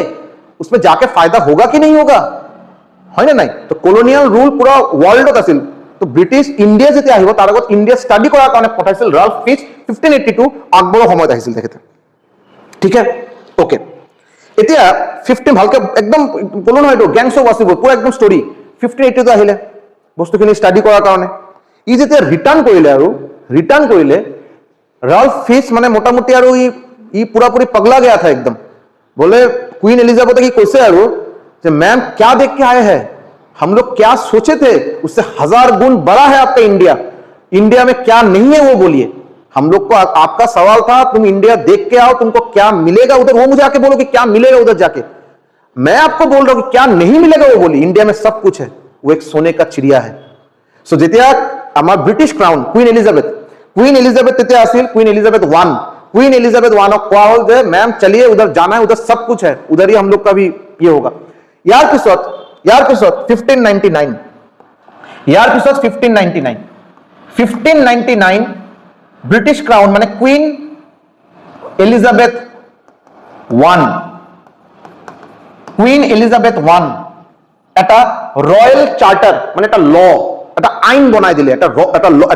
রয়্যাল চার্টার এটা উলাই दिले रॉयल चार्टर रॉयल क्यों कहा है बिकॉज वो लोग अपने से रॉयल जोड़ने में बहुत ज्यादा ये करता है आप लोग देख रहे होंगे अभी इंडिया इंग्लैंड का टेस्ट मैच चल रहा है लॉर्ड से जब कोई बैट्समैन उतरता है एक राजा जैसा फीलिंग एक ना पूरा एकदम सब सिगार विगार लेके बियर का ये लेके बैठा हुआ है लगता है और इंडिया में आप स्टेडियम में देखेंगे कौन पेड़ के ऊपर चढ़ा हुआ है कोई आपका बिल्डिंग से बाइनोकुलर से देख रहा है और उधर में देखिए ये मैं बोल रहा हूँ वो लोग पहले से एक थोड़ा एक राजा जैसा ये है कुछ रहे ना रहे अलग बात है ज्यादातर हम लोग से लेके ही अपने आप को रीच किया है हम लोग से सब कुछ लेके वो रीच हुआ है वो अलग बात है लेकिन जो थर्ड पार्ट जो है पहले से रॉयल जैसा है राजा जैसा ही है पहले से जो भी है 1599 क्वीन एलिजाबेथ 1 ब्रिटिश क्राउन এটা রয়্যাল চার্টার উলাই দিলে রয়্যাল চার্টার কি উলালে রয়্যাল চার্টারত কি লিখা হৈছিল রয়্যাল চার্টারত উল্লেখ করা হল ইস্ট ইন্ডিয়া কোম্পানি এই হল তোমার ईस्ट इंडिया कंपनी जो ईस्ट इंडिया कंपनी फाइनली माने एक हिस्ट्री बनाने वाला है आतंक मचाने वाला है ये ईस्ट इंडिया कंपनी ये की कल रॉयल चार्टर बनाले ईस्ट इंडिया कंपनी जे आमार यार পৰা এটা কোম্পানি যাব ব্ৰিটিশ ইস্ট ইন্ডিয়া কোম্পানি বুলি কোৱা হৈছিল ইস্ট ইন্ডিয়া নহয় ব্ৰিটিশ ইস্ট ইন্ডিয়া কোম্পানি যি কোম্পানিয়ে তাতে গৈ পিনে ট্ৰেড কৰিব পাৰে আৰু এটো ৰয়্যাল চাৰ্টাৰটো বনোৱা হৈছিল 1599 আৰু ব্ৰিটিশ ইস্ট ইন্ডিয়া কোম্পানি স্থাপনা মানে বনোৱা হৈছিল এস্টাবলিশ কৰা হৈছিল কিন্তু এক বছৰ পিছত 1600 বহুতে এটা ভুল ধাৰণা बहुत स्टूडेंट भूल ধাৰণা যে British East India company India का आया था ব্ৰিটিছ ইষ্ট ইণ্ডিয়া কোম্পানী ইণ্ডিয়াত কেতিয়া আহি পালে 1600 নহয় আহা নাই British East India company 1600 India আহাই নাই কেতিয়াও আহা নাই বাৰু 1599 ত ৰয়েল চাৰ্টাৰ বনোৱা হ'ল যে আমাৰ এটা ইষ্ট ইণ্ডিয়া আমাৰ এটা কোম্পানী বনাব লাগে নাম হ'ব ইষ্ট ইণ্ডিয়া কোম্পানী বা ব্ৰিটিছ ইষ্ট ইণ্ডিয়া কোম্পানী বনোৱা হ'ল কোম্পানীটো বনোৱা হ'ল এটোৰ মেম্বাৰছ বনোৱা হ'ল এডমিনিষ্ট্ৰেচন বনোৱা হ'ল গোটেইখিনি এটা যে এটা কোম্পানী বনোৱাৰ আগত বহুত পেপাৰ পেন পেপাৰ বহুত কি মেনেজ কৰাৰ কথা থাকে আৰু ডকুমেন্টছ বহুত কি মেনেজ কৰাৰ কথা থাকে এইটো বনোৱা হ'ল 1600 ত কথাখিনি ক্লিয়াৰ আহা নাই কিন্তু ইণ্ডিয়াত কি সিস্টেম আহা নাই কিন্তু তাতে বস্তুখিনি বনোৱা হ'ল ওকে এতিয়া কথা চোৱা বস্তুখিনি প্ল্যান চলি আছিল আৰু বস্তুখিনি প্ল্যানে চলি আছিল যে ईस्ट इंडिया कंपनी बनाना है एक सेकंड प्लान चली आसिल कि हम लोग ये करेंगे वो करेंगे कंपनी हम लोग बना चुके हैं अभी हम लोग सिर्फ इंडिया में जाना है और तबाही मचा देना है और लूट मतलब तबाही मतलब तार पर जिमान पारो और पैसा लব লাগে আৰু এতিয়া আৰু লুট কৰিব লাগে আৰু এই বস্তুখিনি চলি আছিল ইয়াৰ মাজত 1602 ইয়াৰ মাজত 1602 Dutch 1600 British east India company বনোৱা হল 1602 Dutch East India company Dutch East India company reached India তেখেতসকলৰ প্ল্যানিং এ চলি আছিল ইয়াৰ মাজত আমাৰ ডাচ আহি গল ডাচ কোন কান্ট্ৰিৰ মানুহ নেদাৰল্যান্ড নেদাৰল্যান্ডৰ মানুহ যেটো আমি হল্যান্ড বুলিও কওঁ হল্যান্ড এতিয়া যেতিয়া ফিফা হয় তেতিয়া বাৰু নেদাৰল্যান্ড বুলি কোৱা হয় বাট আজি পৰা যদি তোমালোকে 15-20 বছৰ আগত যদি ফিফা ওয়াৰ্ল্ড কাপ যদি তোমালোকে কোনোবা যদি ফুটবল যদি ৰেগুলাৰলি সোৱাদ দি আছে আৰু আগত কিন্তু হল্যান্ড নামত কিন্তু আহিছিল বাৰু এতিয়া কিন্তু নেদাৰল্যান্ড নামত আহে যি হোক তো ডাচ পিপল আৰ ফ্ৰম নেদাৰল্যান্ড তেখেতসকলৰ এভাৰেজ হাইট গম পোৱা নে কিমান 6.2 টলেষ্ট কান্ট্রি মানে টলেষ্ট সিটিজেন ওয়ার্ল্ডত এনেকে এভারেজ হাইট 6.2 থাকা কোনো কান্ট্রিয়ে নাই except Netherland 6.2 feet average height যি হোক সো এতিয়া যে কোশ্চেন এটা আহে এতিয়া যে কোশ্চেনটা বহুত ইম্পর্টেন্ট কোশ্চেন কিন্তু বড় নোট কৰি লও বাৰু যে হু কেম আর্লিয়ার ডাচ না ব্রিটিশ কোনে আগত আহিছিল ইন্ডিয়াত বহুত ব্রিটিশ বুলি কয় কিয় 1600 বনোৱা হৈছিল নহয় ডাচ কেম আৰ্লিয়াৰ ডাচ আহিছিল 1602 ব্ৰিটিশ আহা নাই ব্ৰিটিশ আহিব বুলি প্ল্যানে কৰিছিল 1600 তত এই কোম্পানি মানে বনাই আহা নাই কিন্তু আহিছিল আগত কিন্তু Dutch who chemo earlier Dutch or British answer will be Dutch clear okay এতিয়া ডাচ ইস্ট ইন্ডিয়া কোম্পানি আহি গল ইফালে কিন্তু অলরেডি আমার পর্তুগিজ আছে ইয়াতে কিন্তু প্রবলেমটো কি হল ডাচ বেশি ধনী নাছিল ওয়েলদি নাছিল গরিব আছিল পুয়ার আছিল পয়সা লাগে কোম্পানি বনাম কোৰ পৰা বনাম কেনেকে মিলাম বস্তুখিনি কেনেকে আমি আমাৰ নিজৰ সুপ্ৰিমেসি কৰিম পয়সাই নাই পয়সা main money is the main power পয়সাই নাই কি কৰিম এতিয়া ডাচে বাৰু এটা কনসেপ্ট ওলালে ডাচ ইস্ট ইন্ডিয়া কোম্পানি এটা কনসেপ্ট ওলালে কনসেপ্টটো কি কোৱা হয় IPO যেটো আজিৰ দিনত আমাৰ শেয়াৰ বজাৰত বহুত ইম্পৰ্টেন্ট এটা ওয়াৰ্ড বহুত নতুন নতুন কোম্পানি IPO লঞ্চ কৰে ফিজিক্স वाला কেইদিনৰ ভিতৰত IPO এটা লঞ্চ কৰিব বুলি শুনি আছো বেলেগ বেলেগ ৰিসেন্টলি সুজলন ইৰেডা বহুত ডাঙৰ ডাঙৰ কোম্পানি ই কৰিছে বাৰু এই বোট যেটো আমি আমাৰ মাইক্ৰোফোন বা এইবিলাক ইউজ কৰো আৰু স্পিকাৰ ইউজ কৰো এই বোটে কিন্তু আকৌ লঞ্চ কৰিব বুলি শুনি আছো ওলা কেইদিন আগত লঞ্চ কৰিলে জোমেটো লঞ্চ কৰিছিল বাৰু মোটামুটি যোৱা বছৰ সো এই IPO এই কনসেপ্ট যে আজিৰ দিনত শেয়াৰ বজাৰ চলি আছে নতুন এটা কোম্পানি আহিব আৰু তাৰ পৰা পাব্লিকৰ পৰা পইচা লৈ পিনে ইনভেস্ট কৰাব ক'ব যাতে সবে যাতে পাৰ্ট হ'ব পাৰে IPO মানে হল ইনিশিয়াল পাব্লিক অফাৰিং এটা ফুল ফৰ্ম কি হয় ইনিশিয়াল পাব্লিক অফাৰিং এই IPO যেটো কনসেপ্ট কোনে আনিছিল বাৰু ইন্ডিয়াত কোনে আনিছিল ডাচ ইস্ট ইন্ডিয়া কোম্পানি যেটো আজিৰ দিনত আমাৰ শেয়াৰ বজাৰত বহুত বেছিকৈ ইমপ্লিমেন্ট কৰা হয় ক্লিয়াৰ হল দিস কনসেপ্ট অফ IPO এটো লিখি লোৱা the concept of IPO full form লিখা আছে was introduced by Dutch East India company ঠিক আছে এতিয়া ডাচ আহি গল 1602 ত আহি গল কিন্তু আহি লগে লগে কিন্তু ফ্যাক্টরি বনোৱা নাই টাইম লাগিব বনোৱাতে পইচা যোগাৰ কৰিলে IPO লঞ্চ কৰিলে IPO লঞ্চ কৰোতে পইচা যোগাৰ হল পইচা যোগাৰ হৈ পিনে 1605 Dutch established their first factory Dutch নিজৰ ফাৰ্স্ট ফ্যাক্টৰি কেতিয়া বনাইছিল 1602 ত আহিল IPO লঞ্চ কৰিল পইচা পাতি যোগাৰ হল 1605 ত এটা প্ৰথম ফ্যাক্টৰি বনালে ক'ত বনালে at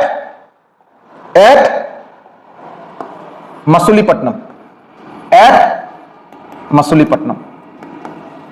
যেটোক আমি আজিৰ দিনত কি বুলি কওঁ মাছিলিপট্টনম মাছিলিপট্টনম বুলি কোৱা হয় এই সময়ত নাম আছিল মাছুলিপট্টনম ক'ত আছে ইণ্ডিয়াত কোন ষ্টেটত আছে মাছুলিপট্টনম ক'ব পাৰিবানে কোন ষ্টেটত আছে অন্ধ্ৰ প্ৰদেশ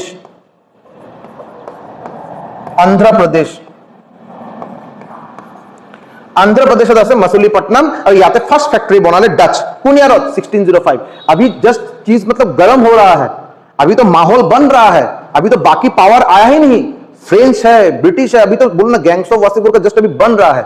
मैं गैंग्स ऑफ वासीपुर क्यों কৈ আছো নিশ্চয়কৈ আপোনালোকে বহুতে চাইছে চোৱা নাই নিশ্চয়কৈ চাব ধুনীয়া মুভি হয় বাৰু মানে ইন্ডিয়াৰ বলিউডত one of the best movies ever made मैं ক'ব পাৰো ठीक है और मैं सिनेमा का क्रिकेट प्लेयर का अगर मैं आपको बोल रहा हूं कि अच्छा है मैं उसका नॉलेज रख के ही बोल रहा हूं ठीक है देखिएगा अच्छा लगेगा जोक्स अपार्ट तो इतना कथा हल मासुलीपट्टनम क्यों गल इंडियात इमान ठाई थाकते आमार डाच मासुलीपट्टनम क्यों कवर करिले सिंपल रीजन आको आमी मैप एबार अलप ड्र करा ट्राई करिम এই জায়গাখিনি ওয়েস্টার্ন কোস্ট অলরেডি এই ওয়েস্টার্ন কোস্ট অলরেডি পর্তুগিজে কিন্তু ক্যাপচার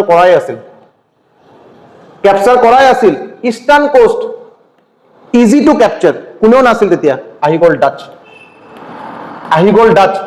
কথা হল তেতিয়া ডাচ বেছি পাওয়ারফুল নাছিল আমি সাম লাহে ধীরে ইংলিশ ফ্রেঞ্চ তেখেতসকলে পাওয়ারফুল ইউৰোপিয়ান পাওয়াৰ ডাচত পয়সাই নাছিল বাৰু কিবা কৰি ইয়াৰ পৰা পয়সা যোগাৰ কৰি ফ্যাক্টৰি এটা খুলিলে এতিয়া যদি ইষ্ট ওয়েস্টাৰ্ন কোস্টত যায় পৰ্তুগিজৰ লগত কাজিয়া ফেছলত যদি পয়সা দি তাতে ওয়েস্ট হয় ফ্যাক্টৰি আৰু কি দি বনাব এনে অৱস্থা বেয়া এই কাৰণ বহুত সিম্পলি বহুত ইজিলি বহুত পিসফুলি তেখেতসকলে ইস্টাৰ্ন কোস্টত গুচি গল ইস্টাৰ্ন কোস্টৰ আমাৰ নাম কোৰমণ্ডল কোস্ট ফৰ ইয়ৰ নিশ্চয়কৈ তোমালোকে গম পোৱা কোৰমণ্ডল কোস্ট বুলি কয় যি হোক ইস্টার্ন কোস্টত গুচি গল হৈ গল এতিয়া কেইটামান জায়গাত আফটার মাছুলিপট্টনম তো ফার্স্ট ফ্যাক্টরি হৈ গল বাৰু আফটাৰ মাছুলিপট্টনম কেইটা জায়গাত জাস্ট আৰো ফ্যাক্টৰি বনালে নতুনকে পাটনাত বালাসোৰ আৰু চিনচুৰা এই কেইটা জায়গাত ডাচ নতুনকে ফ্যাক্টৰি বনালে নতুন নিজৰ বিজনেস আৰু এক্সপান্ড কৰিলে after starting their first factory at Machilipatnam first factory বনালে ইয়ার পিছত লাহে ধীরে পাটনা যেটো বিহারত আছে বালাসোর উড়িষ্যাত আছে চিনচুরা কলকাতাত ওয়েস্ট বেঙ্গলত আছে এই নতুন নতুন জায়গাত কিন্তু তেখেতে লাহে ধীরে ফ্যাক্টরি বনোৱা স্টাৰ্ট কৰিলে ক্লিয়াৰ হল এতিয়া ক্যাপিটাল অফ ডাচ নিজৰ ক্যাপিটাল কোড বনালে মাছুলিপট্টনম বনালে নেকি নহয় ক্যাপিটাল ডাচৰ ক্যাপিটাল কোড বনালে ক্যাপিটাল বনালে বাৰু পুলিকট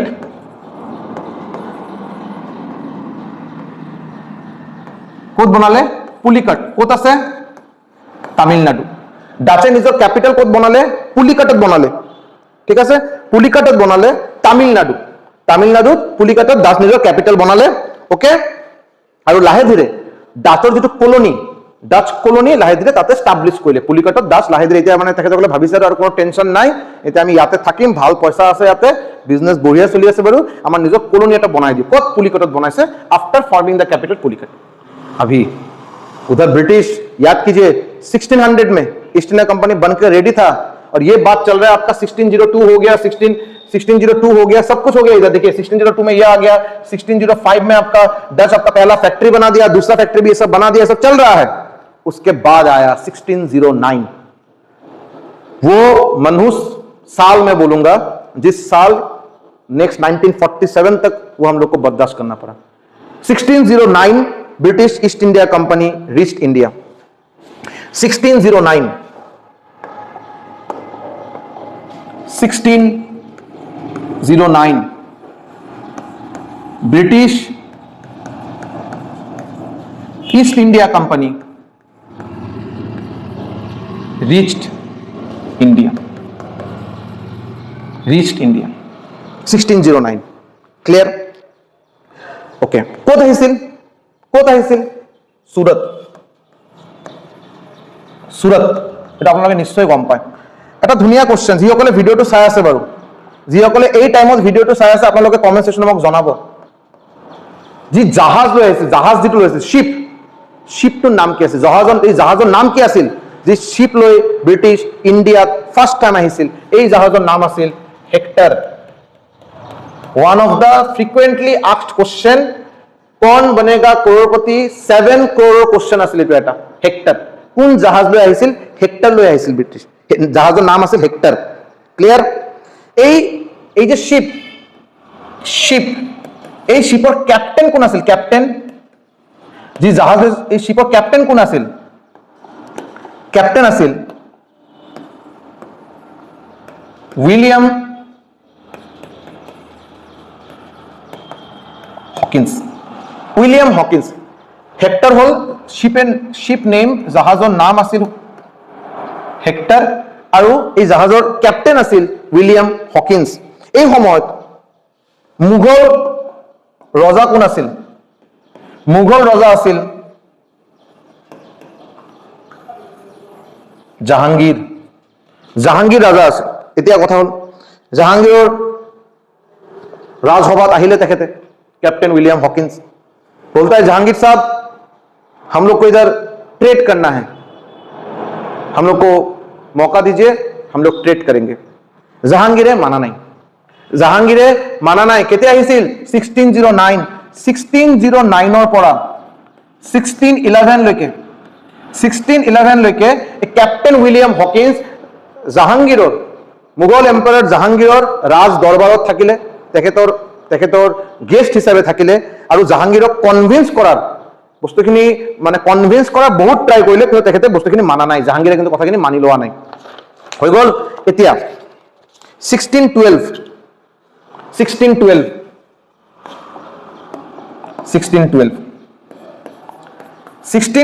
এজন মানুহ আহিল নাম হল कैप्टन मिडलटन कैप्टन कारण তেখেতৰ সেলার আছিল জাহাজ লৈ আহিছিল আর নাম হল মিডলটনে আহি যেতিয়া ব্রিটিশ ক্রাউন कैप्टन मिडलटनক পঠাইছিল তেখেতে কৈ পঠাইছিল যে जो आदमी बातों से नहीं मान रहा है सबका एक लिमिट होता है कोई आदमी 10 रुपया में आपका गुलाम बनकर रहेगा कोई आदमी 10 लाख में और कोई 10 करोड़ में लेकिन पैसे के सामने गुलाम सबको बनना है पैसा कोने कबते मक पैसा ना लगे एटु हबई नोवारे एटु ह्यूमन नेचर भगवाने मानुक एनेके बनाइছে आरो सो अगर एनेके कोई पठाइছে आरो अगर जहांगीर इतने से नहीं मान रहा है तुम जहांगीर को ऐसा कुछ ऑफर करो कि वो मना ना कर पाए तो कैप्टन मिडलटन জাহাঙ্গীৰৰ কাৰণে বহুত বস্তু লৈ আহিল বহুত অলপ সলপ নহয় তাৰ মাজত ৰিমাৰ্কেবল হল wine bottles specially made wine মদৰ বটল কিন্তু স্পেশালি মেড মানে জাস্ট নরমাল নহয় quality wise everything was super next royal palki এটাক রয়্যাল পালকি দিয়া হল गोल्ड ठोल दी बनाए रॉयल पालकी दिया हल এইবিলাক চাই जहांगीर साहब खत्म हो गया करना है करो कोई दिक्कत नहीं मैं हूं इधर तो उसने जहांगीरे मानी गल और कथाखिनि तो जहांगीर बिकेम सो हैप्पी जहांगीरे इमान माने हैप्पी हो गल इमान खुश हो गल that he gave the permission जाओ तुम लोग ट्रेड कर सकते हो ओके इतिया मिडलटन और कैप्टन विलियम हॉकिंसे भाबिले जे आमी 2 বছৰৰ পৰা ট্ৰাই কৰি আছো এই জাহাঙ্গীৰে আমাৰ কথা মানা নাই 2 বছৰৰ মূৰত ইমান বস্তু যেতিয়া পাই পেনে ৰাজি হৈছে আমি এতে এটা ফ্যাক্টরি কি হলাম আমি 3টা ফ্যাক্টরি ডিমান্ড করি এটা নহয় 3টা अगर माना ही है तो इसका फायदा उठाते हैं एक फैक्ट्री क्यों बनाएंगे 3 फैक्ट्री बनाएंगे तो डिमांड करिले 3टा फैक्ट्री डिमांड करिले जहांगीर बोले तो जहांगीर साहब आप हम लोग को 3 फैक्ट्री बनाने का सुविधा कर दीजिए फर्स्ट फैक्ट्री वेस्ट बनाबो वेस्ट सूरत कत আছে गुजरात কোন ইয়াৰত বনাইছে 3টা ফ্যাক্টৰিৰ পাৰমিশন লৈছিল কিন্তু ফাৰ্স্ট ফ্যাক্টৰি বনোৱা হৈছিল ওয়েস্টত ইন্ডিয়াৰ ওয়েস্ট সাইডত বনোৱা হৈছিল সুৰতত বনোৱা হৈছিল ইয়াৰ আছিল 1613 প্ৰথম ফ্যাক্টৰি বনোৱা হৈছিল নেক্সট সাউথত বনোৱা হৈছিল সাউথত 1631 बनवा हुई मसूलीपट्टनम ये जगह कोई सुना नहीं लग रहा आप लोग को ये मसूलीपट्टनम में ये जगह आप लोग को कुछ सुना हुआ नहीं लग रहा है डच बनाया था ठीक है वो ब्रिटिश इतिहास में कलो ना they have done their homework properly कोने कोत आसे आगर পৰা খবৰ আছে আৰু মই কোন জায়গাখিনি কভাৰ কৰিলে তেখেতসকলে তো ব্লু ওয়াটাৰ পলিসি বনাবো, কি বনাবো, এটা তো পিছৰ কথা। তেখেতে পলিচিয়ে বনাব, আমি তো एक्चुअली एग्जीक्यूट কৰিম, আমি তো एक्चुअली कैप्चर কৰিব আহিছো। मसूलीपट्टनम में कैप्चर कर लिया, ठीक है। আৰু ইফালে 1633 ইষ্টত লৈছে 1633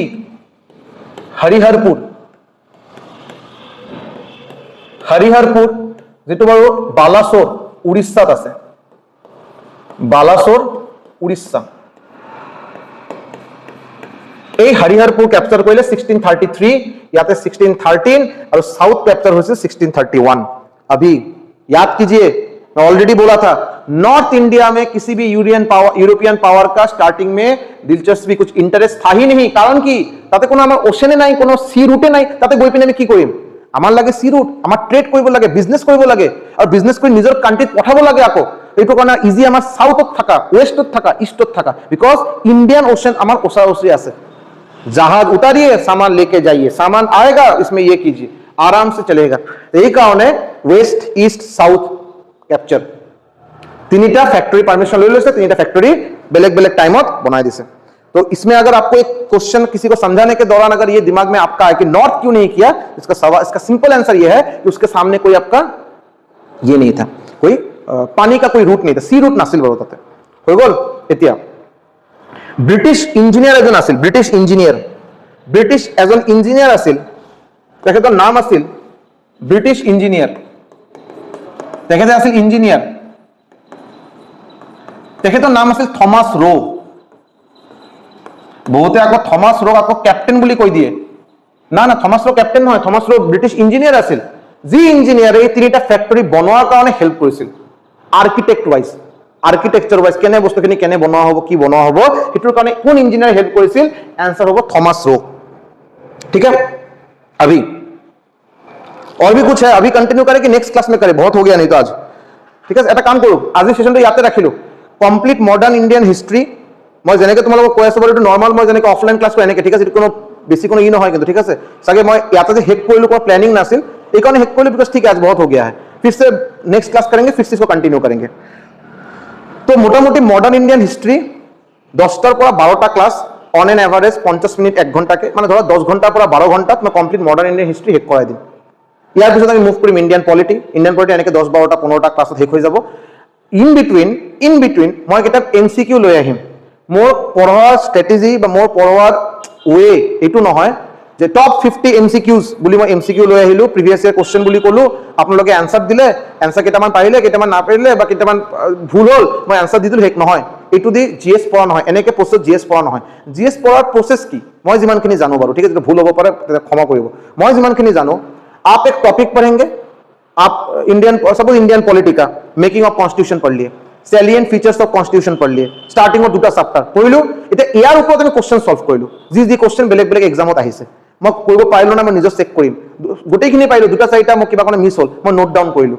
হৈ গ'ল। এই 2টা চেপ্টাৰ কমপ্লিট, এই 2টা চেপ্টাৰৰ প্ৰিভিয়াস ইয়াৰ কোশ্চেন কমপ্লিট। এতিয়া মই যাম বেলেগ চেপ্টাৰত, বেলেগ ফান্ডামেন্টাল ৰাইট কৰিলো, প্ৰিএম্বল কৰিলো, ফান্ডামেন্টাল ডিউটি মই কৰিলো, এতিয়া আকৌ ফান্ডামেন্টাল ৰাইট, ফান্ডামেন্টাল ডিউটি, প্ৰিএম্বলৰ ওপৰত মই আকৌ কেইটামান কোশ্চেন কৰিলো। This is the actual way of studying GS. Randomly খালি এমসিকিউ 200 300 500 এমসিকিউ কি লাভ? এমসিকিউ কিবা হেক আছে নেকি? মই আজি যিমানখিনি পঢ়ালো ইয়াৰ ভিতৰত মই এমসিকিউ বনাব যাও 100টা 200 एमसीक्यू यार पर ही जाबो, लाभ की जाते। अगर जब तक हम लोग को कंप्लीट स्टोरी नहीं पता होगा तो एमसीक्यू करके क्या फायदा होगा? মই যিমানখিনি বুজুৱা এতিয়া এই কাৰণে কি কৰিম, আমি আগতে মডাৰ্ন ইন্ডিয়ান হিস্ট্ৰি এনেকে হেক কৰিম, মানে 10টা 12টা ক্লাছত হেক কৰিম। ইয়াৰ পিছত মডাৰ্ন ইন্ডিয়ান হিস্ট্ৰিৰ ওপৰত যিমান এসএসসি, ৰেলৱেজ, এডিআৰই যিমানখিনি কোশ্চেনস আজিলৈকে আহিছে বাৰু গোটেইখিনি কভাৰ কৰিম। ম্যাক্স টু ম্যাক্স আমি কভাৰ কৰা ট্ৰাই কৰিম। 2টা 3টা ক্লাছ অকল মডাৰ্ন ইন্ডিয়ান হিস্ট্ৰি এমসিকিউ যাব, ঠিক আছে। তাতে মোটামুটি তোমাৰ 200 300 500 যিমান এমসিকিউ হোক বাৰু গোটেইখিনি হেক কৰিম। তাতে লাভ কি হ'ব, তাতে নাম্বাৰ অফ কোশ্চেনস যিবিলাক আপোনালোকে এনসাৰ কাৰেক্টলি দিব হেতুৰ সংখ্যা বেছি হ'ব। মই যদি এটা সেশনত যদি 50টা 60টা 100টা কোশ্চেন লৈ আহো, বিকজ অলৰেডি বস্তুখিনি আমি ডিসকাস কৰিলো, 10টা 15টা ক্লাছ লৈ ডিসকাস কৰিলো। এতিয়া যদি এই পাৰ্টিকুলাৰ মডাৰ্ন ইন্ডিয়ান হিস্ট্ৰি যদি আমি এমসিকিউ কৰিম 100টাৰ ভিতৰত আপোনালোকে 80 90 আনসাৰ দিব, 2টা 5টা মান কিবা কাৰণে মিছ হ'ল, মই এইটো দি দিলো বাৰু, এনেকে সিচুৱেশন, তাৰ লগত কিবা বেলেগ এটা ষ্টৰী আছিল, কনটেক্সট আছিল, মই সেইটো মই বুজাই দিলো, হৈ গ'ল ঝামেলা হেক। কিন্তু खाली एमसीक्यू कोई কিন্তু কোনো লাভ নাই, মই যিমানখিনি বুজো। সো প্লিজ ये सेशन यहाँ पे खत्म हो रहा है। আপোনালোকে নিশ্চয়কৈ যিসকলে ভিডিঅ'টো চাইছে বা চাব নিশ্চয়কৈ মোক এবাৰ জনাব যে ভিডিঅ'টো ভাল লাগিল না বেয়া লাগিল না কি চেঞ্জ কৰিলে ভাল হয়। বাট মই ভাবোঁ যে মই ঠিক ঠাকে বুজাইছোঁ আশা কৰোঁ আৰু আপোনালোকে এটা ক্ল'ৰ মাজত কুৱেশ্যন হ'ব পাৰে যে ছাৰ আপুনি মাজে মাজে হিন্দীত কিয় কয় মই ভাবোঁ মই যেতিয়া অফলাইন ক্লাছত যেতিয়া মই বাংলাত বুজাওঁ বা হিন্দীত বুজাওঁ দুটা তিনিটা লেংগুৱেজত যদি মিক্সাৰ কৰি কোৱা যায় বস্তুটো বেছি ইণ্টাৰেষ্টিং হয় বুলি মই ভাবোঁ বাট আপোনালোকৰ যদি অসুবিধা হয় মই ক'ব মই নকওঁ বাৰু কমপ্লিট অসমীয়াত মই কোৱাত ট্ৰাই কৰিম নেক্সট হ'ল এতিয়া PDF পাবনে নাই PDF আপোনালোকে পাব বাট মই আপোনালোকক ক'ম যে আপোনালোকে বস্তুখিনি নিশ্চয়কৈ যিটো মোবাইলত চাই আছে আপোনালোকে পজ কৰক পজ কৰি বস্তুখিনি নোট কৰক নিজৰ ভাষাত নোট কৰক তাৰপিছত আকৌ মানে মই যিটো নোট দিম মানে এইটোৰ যিটো PDF দিম নোট মানে নোট বাৰু এটা ষ্টাডি মেটেৰিয়েলটো বেলেগ হ'লে মই বেলেগকৈ দিম এপ বনোৱা কাম চলি আছে এপ বনোৱা হ'লে তোমাৰ বেলেগকৈ দিম এইটো হ'লে বেলেগ কথা বাট এই পাৰ্টিকুলাৰ ক্লাছৰ যিটো নোট এইটো মই আপোনালোকক PDF হিচাপে দিয়াতছে ভাল আপোনালোকে এইটো লিখক বিকজ ইয়াতে বহুত কিবা কিবি বস্তু মই বুজাই আছোঁ তাতে আপোনালোকে নিজে যেতিয়া নিজৰ ভাষাত লিখিব অসমীয়াত লিখিব বাংলাত লিখিব হিন্দীত লিখিব ইংলিছ লিখিব বস্তুখিনি আপোনালোকে গম পাব ৰিভাইজ কৰোঁতে ओहो ऐसा ऐसा था वो ऐसा हुआ था ये हुआ था इंटरेस्टिंग लगेगा चीज मैं जैसे बोलूंगा तो मैं अपने लिए बोलूंगा आपके लिए कैसा फायदा होगा तब ঠিক আছে আৰু এটা কথা যেটো এটা কমপ্লেইন আহিব পাৰে লাষ্ট কথা এইখন হেক কৰিম বাৰু যে স্যাৰ আপুনি এইটো লাইভ ক্লাছ কিয় লোৱা নাই লাইভ ক্লাছ হলে বেছি ইন্টাৰেষ্টিং হলে মই গম পাওঁ লাইভ ক্লাছত লাইভ ওয়াচিং বেছি হয় সাবস্ক্ৰাইবাৰ বাঢ়ে monetary benefit business point of view live class সদায় লোৱাটো ইম্পৰ্টেণ্ট মই জানো কিন্তু যেহেতু সময়ৰ অলপ টাইম মেনেজমেন্টৰ প্ৰবলেম আছে মই ডিউটি কৰি তাৰ পিছত ক্লাसेছখিনি কৰোঁ তাৰপিছত অফলাইন ক্লাছেছ আছে মোৰ স্কুলৰ কেইটামান বেচেছ আছে ক্লাছ 11 ক্লাছ 10 ক্লাছ 9 সেইবিলাক কৰি পিনে মই আৰু লাইভ ক্লাছ কৰা টাইমিংটো মোৰ অলপ অসুবিধা হৈ যায় এই কাৰণে মই ভাবিছোঁ যে যিমান কেইটা সম্ভৱ 50% of the classes 60% of the classes যিমানখিনি সম্ভৱ মই লাইভ ক্লাছ ল'ম আৰু যেইকেইটা মই লাইভ ল'ব নোৱাৰিম বিকজ কালি মোৰ GS ক্লাছ হ'ব লাগিছে ছাপ'জ অহাকালি মই আজি মোৰ টাইম আছে অহাকালি মোৰ টাইম নহ'ব অহাকালি মই ডিউটিত মই যাব লাগে সেইকাৰণে আজি মই এইটো ৰেকৰ্ড কৰি দিলোঁ টাইমত এইটো আপলোড হৈ যাব বাট এটা কথা মই আপোনালোকক ক'ম বাৰু আপোনালোকে যেতিয়া ভিডিঅ'টো চাব আপোনালোকে প্ৰতিটা কমেণ্ট মই চাম আপোনালোকে মই লাইভত কমেণ্ট কৰা নাই দেই এটা প্ৰিমিয়াৰ যদি ভিডিঅ'টো প্ৰিমিয়াৰ ছেশ্যন হয় তাতে আপুনি কমেণ্ট কৰি এইটো কিন্তু পিছত কিন্তু ইৰেজ হৈ যায় মই চাব নোৱাৰিম ভিডিঅ'টো কমপ্লিট যোৱাৰ পিছত যেতিয়া আপুনি কমেণ্টত কিবা লিখিব আৰু যে স্যাৰ এই টপিকটো আৰু এবাৰ কওক এই বস্তুখিনি আৰু এবাৰ কওক বা এই কথাখিনি আপোনাৰ ভুল হ'ল বা এই টপিকটো আপুনি কোৱা নাই মই কিন্তু এইটো নিশ্চয়কৈ চাম বিকজ মোৰ চেনেল বহুত ডাঙৰ চেনেল নহয় আৰু মোৰ ইয়াতে কমেণ্ট বাৰু 1000-2000 কমেণ্ট নাহে মই ভালকৈ জানো 10টা-20টা যদি কমেণ্ট আহে এইটো চোৱা কোনো ডাঙৰ কথা নহয় ঠিক আছে সো থ্যাংক ইউ সো মাচ ভিডিঅ'টো কেনে লাগিল ভাল লাগিল না বেয়া লাগিল নিশ্চয়কৈ জনাব আৰু লগে লগে যদি ভাল লাগে ৰিকুৱেষ্ট থাকিল because at the and of the day নিশ্চয় এটা ইণ্টেনশ্যন মোৰ হ'ব বা মোৰ এইটো এটা ডিজায়াৰ হ'ব এটা যাতে ইউটিউব চেনেলটো যাতে ডাঙৰ হয় দুটামান মানুহ যাতে চিনি পায় আৰু বহুত ষ্টুডেণ্টে যাতে ইয়াতে ভিডিঅ' মানে ক্লাছ কৰাৰ কাৰণে যাতে আহে বিকজ মই কোনো পেইড বেচ লঞ্চ কৰা নাই কোনো পেইড বেচ লঞ্চ কৰাৰ কোনো ইণ্টেনশ্যনো নাই মোৰ ইন নিয়াৰ ফিউচাৰ চ' মই কমপ্লিট ফ্ৰী মই দিব বিচাৰিছোঁ বস্তুখিনি যাতে মোৰ বেছি ষ্টুডেণ্ট যাতে ইয়াৰ পৰা যাতে লাভ পায় যাতে চ' আপোনালোকে প্লিজ শ্বেয়াৰ কৰিব ছাবস্ক্ৰাইব কৰিব আৰু আপোনালোকে দুজন ষ্টুডেণ্ট যদি জানে যদি বস্তুখিনি বহুত মই সুখী হ'ম আৰু থ্যাংক ইউ ছ' মাছ